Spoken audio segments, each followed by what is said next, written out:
Assalamualaikum. Hello everyone. I'm Asma from ASMA'S kitchen. இன்னைக்கு நம்ம கிச்சனில் ஒரு லஞ்ச் மெனு தான் பார்க்க போகிறோம். ஸோ ஃபர்ஸ்ட் நம்ம பிரியாணி செய்யறதுக்கு ரெடி பண்ணிக்கலாம். ஸோ அதுக்காக 1 kg சிக்கன் எடுத்துருக்கேன். நல்லா வாஷ் பண்ணி 2 டேபிள் ஸ்பூன் மிளகாய் தூளும் அப்புறம் உப்பு தேவையான அளவு ஆட் பண்ணிக்கோங்க. 1/2 ஸ்பூன் மஞ்சத்தூள், அப்புறம் கொஞ்சமாக கரம் மசாலா, அப்புறம் இஞ்சி பூண்டு பேஸ்ட்டு. ஸோ இதெல்லாம் போட்டு நீங்கள் நல்லா மிக்ஸ் பண்ணி ஒரு 1/2 hour ஊற வச்சிடலாம். ஸோ இந்த மாதிரி மசாலா தடவி செஞ்சாலும் பிரியாணி ரொம்ப சூப்பராக இருக்கும். இல்லை நீங்கள் மசாலா சேர்க்காமலும் அப்படியும் செய்யலாம், அதுவும் சூப்பராக தான் இருக்கும்.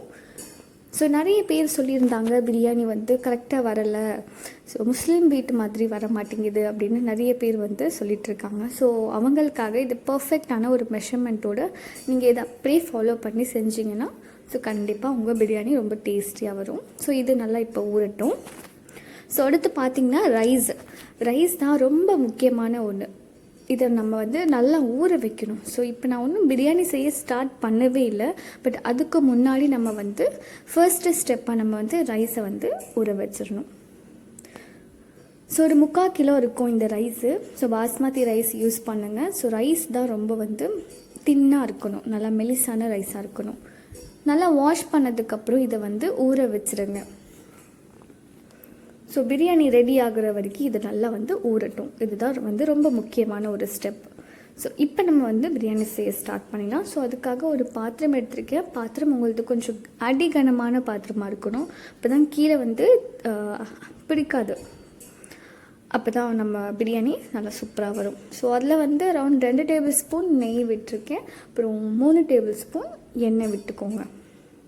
ஸோ இதெல்லாம் ஆட் பண்ணதுக்கப்புறமா இந்த கரம் மசாலாலாம் இருக்குது இல்லையா, ஸோ பட்டை, லவங்கம், கிராம்பு, பிரிஞ்சி இலை, இது எல்லாமே நீங்கள் ஆட் பண்ணிக்கோங்க.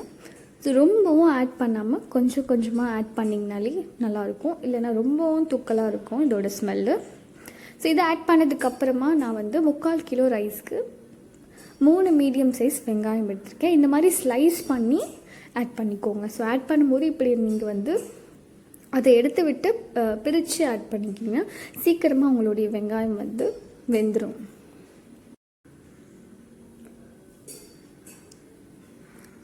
ஸோ நல்லா வெங்காயம் ஆட் பண்ணதுக்கப்புறம் இதை நல்லா மிக்ஸ் பண்ணிக்கோங்க. ஸோ நீங்கள் மிக்ஸ் பண்ணும்போது கொஞ்சம் எண்ணெய் அதிகமாக தெரியணும் உங்கள் பாத்திரத்தில். ரொம்பவும் கம்மியாக இருந்துச்சுன்னா இன்னும் கொஞ்சம் எண்ணெய் ஆட் பண்ணிக்கோங்க. ஸோ எனக்கு இன்னும் கொஞ்சம் தேவைப்பட்டுச்சு, ஸோ அதனால் 1 டேபிள் ஸ்பூன் இன்னும் எக்ஸ்ட்ரா எண்ணெய் ஆட் பண்ணியிருந்தேன். ஸோ இதை நல்லா மிக்ஸ் பண்ணதுக்கப்புறம் முக்கியமானது நம்ம மூடி வச்சிடணும். ஸோ நம்ம எவ்வளோ மூடி வச்சு சமைக்கிறோமோ அந்த அளவுக்கு பிரியாணி நல்லா ஸ்மெல்லாக இருக்கும். ஸோ அகெயின் ஓப்பன் பண்ணி நம்ம அகெயின் மிக்ஸ் பண்ணிவிட்டு இது நல்லா ஒரு பொன்னிறமான கலர் வர வரைக்கும் இதே ஸ்டெப்பை ஃபாலோ பண்ணணும். ஸோ இன்னும் கொஞ்சம் இது வெந்துருச்சுன்னா அவ்வளோதான், ரெடி ஆயிடும். இன்னும் கொஞ்சம் ரெட் கலரில் வரணும். ஸோ அகைன் நம்ம இதை மூடி வச்சிடலாம். ஸோ பார்த்திங்கன்னா வெங்காயத்தில் நல்லா எண்ணெய் தெரியுது பார்த்திங்களா, இந்த மாதிரி இருந்துச்சுன்னா தான் கரெக்டாக இருக்கும். ஸோ இப்போ நம்ம வெங்காயம் நல்லா ரெட் கலரில் ஆயிடுச்சு. நம்ம இப்போ இஞ்சி பூண்டு பேஸ்ட் ஆட் பண்ணிக்கலாம். ஆல்ரெடி நம்ம சிக்கனில் ஆட் பண்ணியிருக்கோம் இல்லையா, ஸோ அதனால் கொஞ்சம் பார்த்து ஆட் பண்ணிக்கோங்க. ஸோ ஜஸ்ட்டு 1 டேபிள் ஸ்பூன் இஞ்சி பூண்டு ஆட் பண்ணிவிட்டு இது எண்ணெயிலேயே நல்லா அதோட பச்சை வாசனை போகிற வரைக்கும் நல்லா வதக்கிக்கணும். ஸோ தொடர்ந்து நம்ம மற்ற இன்க்ரீடியன்ஸ் எல்லாம் போட ஆரம்பிச்சிருவாங்க. ஸோ அந்த மாதிரி பண்ணாமல் அகெயின் ஒரு 5 minutes மூடி வச்சு அதுக்கப்புறம் நீங்கள் மற்ற திங்ஸ் எல்லாம் போடணும். ஸோ வீடியோ எடுக்கும்போது உங்களுக்கு அவ்வளோவா தெரியாது, பட் நான் இதை ரொம்ப நேரம் மூடி வச்சு நல்லா வெங்காயமும் இஞ்சி பூண்டு ஸ்மெல் நல்லா போனதுக்கப்புறம் தான் நான் மற்ற திங்ஸ்லாம் போடுவேன். ஸோ பார்த்திங்கன்னா இப்போவே தெரியும். ஸோ வெங்காயம் ஓரளவுக்கு நல்லா வதங்கிடுச்சு. இப்போ இந்த ஸ்டேஜில் நம்ம ஆல்ரெடி மிக்ஸ் பண்ணி வச்சுருக்கிற சிக்கனை ரெடியாக வச்சுக்கலாம். அதுக்கு முன்னாடி நம்ம பச்சை மிளகா ஆட் பண்ணணும். ஸோ ஒரு 3 பச்சை மிளகா எடுத்திருக்கேன். நல்லா பெருசாக இருக்கிறனால 3 ஆட் பண்ணியிருக்கேன். ஸோ இல்லைனா நீங்கள் ஒரு 5 ஆட் பண்ணலாம், சின்னதாக இருந்துச்சுன்னா. ஸோ இப்போ நம்ம சிக்கன் ரெடியாக வச்சுருக்கோம், இதை ஆட் பண்ணிக்கலாம். ஸோ பச்சை மிளகா தான் இந்த பிரியாணிக்கு நல்ல ஸ்மெல் கொடுக்கும். ஸோ இதை மட்டும் ஸ்கிப் பண்ணிடாதீங்க. பச்சை மிளகா போட்டால் மட்டும்தான் பிரியாணியில் ஒரு சூப்பரான டேஸ்டியான ஒரு ஸ்மெல் இருக்கும். ஸோ நீங்களே நோட்டீஸ் கூட பண்ணலாம், பச்சை மிளகா போட்டதுக்கப்புறம் உங்கள் அந்த பாத்திரத்துலேருந்து ஒரு நல்ல ஸ்மெல் வரும். ஸோ வித்தவுட் க்ரீன் சில்லி நீங்கள் வந்து பிரியாணி செய்ய வரணும். ஸோ இப்போ நம்ம வந்து சிக்கன் எல்லாம் போட்டாச்சு. சப்போஸ் நீங்கள் மசாலாலாம் தடவி வைக்கலைன்னா இந்த ஸ்டேஜில் நீங்கள் ஆட் பண்ணிக்கலாம் எல்லா மசாலாவும் சிக்கன் ஆட் பண்ணதுக்கப்புறம். ஸோ இது நல்லா ஒன்ஸ் மிக்ஸ் பண்ணிவிட்டு நம்ம வந்து இதை மூடி வச்சிடலாம். ஸோ அடுத்த ஸ்டெப்பு பார்த்திங்கன்னா நம்ம சிக்கன் ஃப்ரை பண்ண போகிறோம் இல்லையா, அதுக்காக போன்லெஸ் சிக்கன் எடுத்திருக்கேன். ஸோ ஃப்ரை பண்ணால் இது நல்லாயிருக்கும் பிரியாணி கூட. ஸோ அதனால் நல்லா வாஷ் பண்ணியிருக்கேன். இதில் வந்து ஒரு 1.5 ஸ்பூன் ரெட் சில்லி பவுடர், அப்புறம் தேவையான அளவு உப்பு ஆட் பண்ணிக்கிறேன். அப்புறம் கொஞ்சமாக ஆயில், மஞ்சள்தூள், அப்புறம் பிளாக் பெப்பர் பவுடர். ஸோ இதில் கொஞ்சமாக வந்து இஞ்சி பூண்டு பேஸ்ட்டும் கொஞ்சமாக கொத்தமல்லி ஆட் பண்ணியிருக்கேன். ஸோ எண்ணெய் எதனால் ஆட் பண்ணுறோன்னா, ஸோ மசாலா வந்து சிக்கனில் நல்லா ஒட்டி இருக்கும், அதனால தான் எண்ணெய் ஆட் பண்ணணும். ஸோ இப்போ நம்ம வந்து இதில் தயிர் ஆட் பண்ணிக்கலாம். 2 ஸ்பூன் நல்லா தயிர் விட்டு இதை நல்லா வந்து மிக்ஸ் பண்ணி வச்சுக்கோங்க. ஸோ இதை ஊறுற வரைக்கும் நம்மளுடைய பிரியாணி ரெடி ஆயிரும். ஸோ இப்போ ஓப்பன் பண்ணிவிட்டு அகைன் நல்லா இதை வந்து மிக்ஸ் பண்ணிக்கோங்க. ஸோ இப்போ நான் வந்து ஒரு 3 தக்காளி எடுத்திருக்கேன். நல்லா பெருசாக கட் பண்ணி வச்சுருக்கேன். ரொம்பவும் குட்டியாக இல்லாமல் ஓரளவுக்கு மீடியம் சைஸில் கட் பண்ணிக்கோங்க.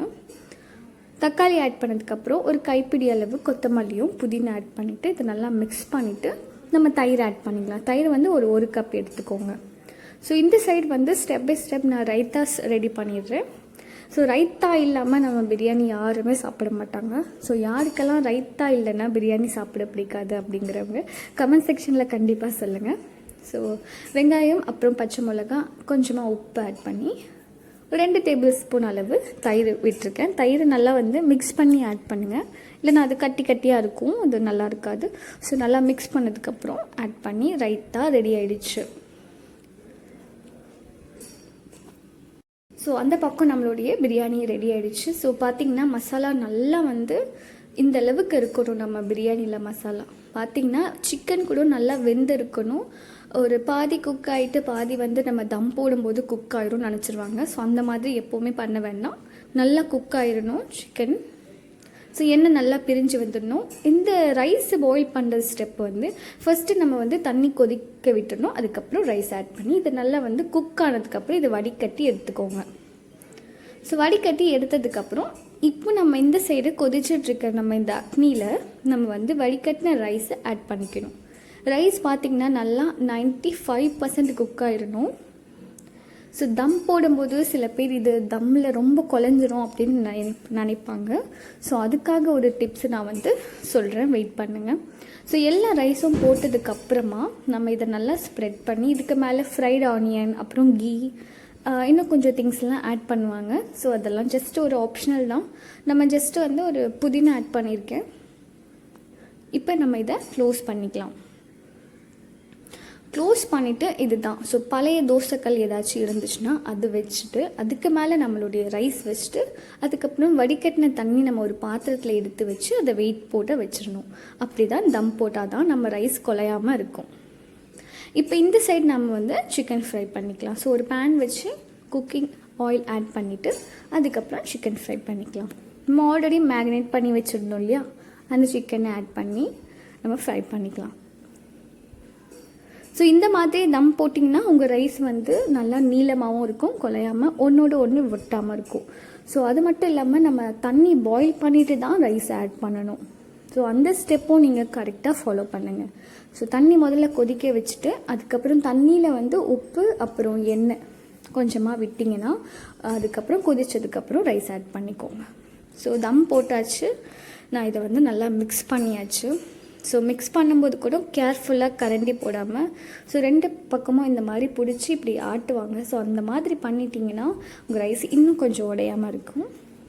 ஸோ முஸ்லீம்ஸ்லாம் கொஞ்சம் பேர் கரண்டியும் யூஸ் பண்ண மாட்டாங்க. சின்ன பிளேட் இருந்துச்சுன்னா அதை போட்டு தான் சர்வ் பண்ணுவாங்க. ஸோ நம்ம பிரியாணியும் ரெடி ஆகிடுச்சு, ரைத்தாவும் ரெடி ஆகிடுச்சு, அப்புறம் சிக்கன் ஃப்ரையும் ரெடியாக இருக்குது. ஸோ இன்னியோட லன்ச் மெனு நம்மளோட இது சூப்பராக ரெடி ஆகிடுச்சு. நீங்களும் கண்டிப்பாக இதை ட்ரை பண்ணி பாருங்கள்.